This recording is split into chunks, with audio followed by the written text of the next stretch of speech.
Hi everyone, it's Tina. Welcome to my channel where I ask you to picture what financial freedom looks like to you and we talk about ways to get there. Today I want to talk about how to quit your job without burning bridges. All of my major bosses have said to me a few things. One, congratulations, good for you.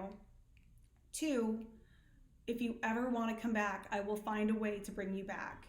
And three, let me know if I can be of any service to you while you're gone. In other words, don't hesitate to still reach out because I don't want this to be the end of the relationship. This is meaningful, this is powerful, and frankly, it's a big deal. If you are leaving a corporate job, you don't know what the future might bring. I am so excited to start my own business, but the reality is I might be 5 years into it or 6 years into my business and realize I don't want to do it anymore. Maybe I get to a point where I miss having the corporate experience because I did really enjoy it for, the first, 7 to 10 years of my corporate career. It's really just the last long while that I haven't loved it as much and that I've been really eager to move on. And part of that has to do with being a mom of young children. And so maybe when my children are older and I want more stability, and maybe I need insurance again in the future. Maybe I want to get back into having employer matching. I mean, who knows what the future will bring. I'm happy about the decision I'm making now, but I might want to go back in the future, and it's extremely important to me that I have the ability to go back. So I don't want to burn these bridges. I want these bridges to remain intact, and I want to know that it could be an opportunity for me in the future. You should all have that in mind as well. With that in mind, there are a few things that I am actively doing to help make sure that I do not burn any bridges before I go. The first thing that I did was I was honest. I was honest about why I want to leave, but without being too honest. I was very clear that my heart hasn't been in this. I have other things that I really want to pursue. I want greater flexibility to be with my children, even though my current employer offers me quite a bit of flexibility. I was also very clear that the stress about certain aspects of my job were really getting to me and that I feel this will be an opportunity for me to recover. There are other things that have upset me over the years. I am not going to dig into those things with anyone because many of those problems were really on me anyway for not being clear about what my boundaries are and for accepting responsibilities that I thought exceeded what I was compensated for. I did that because I believed that it was a form of entrepreneurialism within the corporate setting, which it was. And I have a video about entrepreneurial gap and adding value and doing more than what you're paid for as a path for promotion and growth in your career. I still highly advocate that, and I believe it's positively the right way to do business. However, there were times where I agreed to things that I didn't want to do.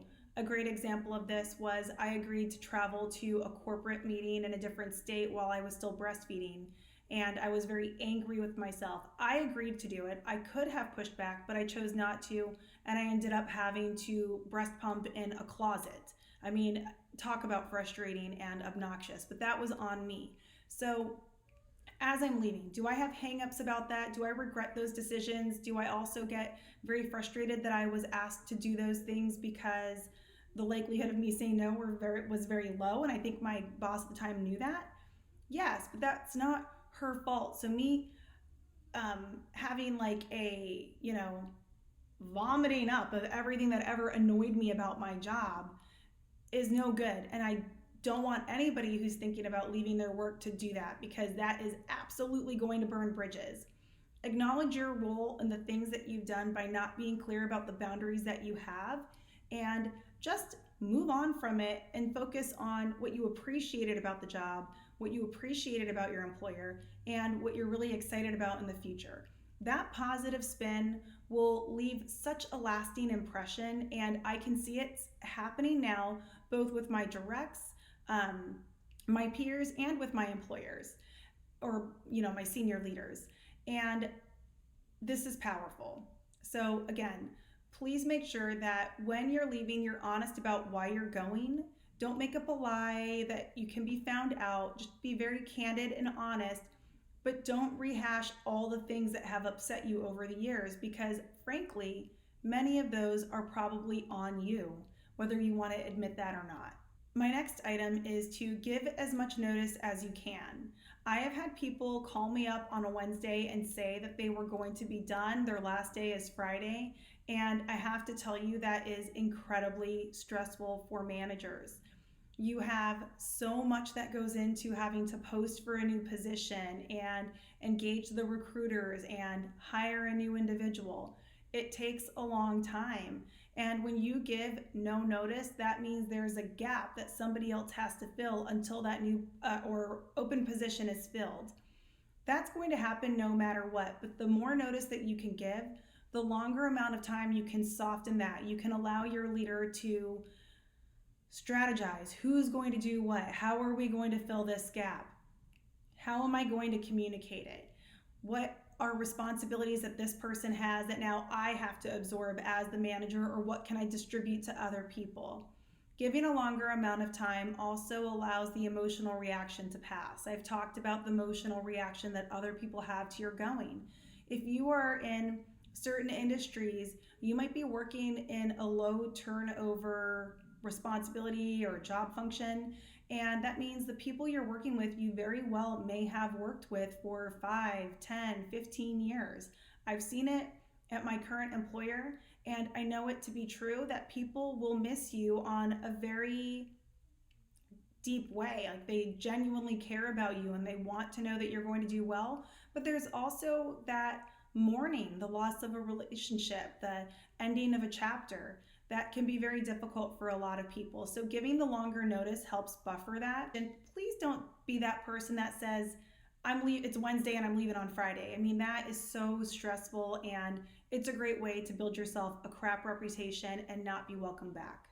During your notice period, be active in the knowledge transfer and transition. If you have special knowledge, or if you are the only person assigned to do certain things, write those down, assign them to other people, work with your boss to get them assigned to somebody else. Ensure that that ball doesn't get dropped. Make sure that somebody will take that over when you leave. Don't leave things to just fall to the ground and break. You want to make sure that you are thoughtful in your parting just as much as you are thoughtful in whatever new endeavor you're pursuing. If you work for a company where people are upset, take the high road. I'm really lucky in that my leaders are exceedingly gracious toward me, and I mentioned that they're going to welcome me back should I want to come back in a few years' time. If you work for a company where that is not your experience, you've got a boss that's going to be vindictive or upset about it, just take the high road.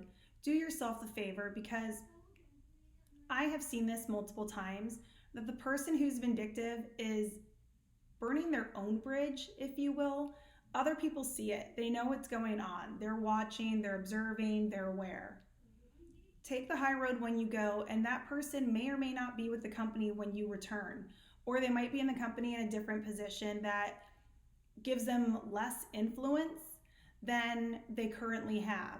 So when you're faced with a difficult person or somebody who wants to disrupt your parting or make it ugly or affect you in a negative way, just take the high road, the whole stiff upper lip thing, and get your job done and leave with goodwill toward all of the people who deserve that goodwill.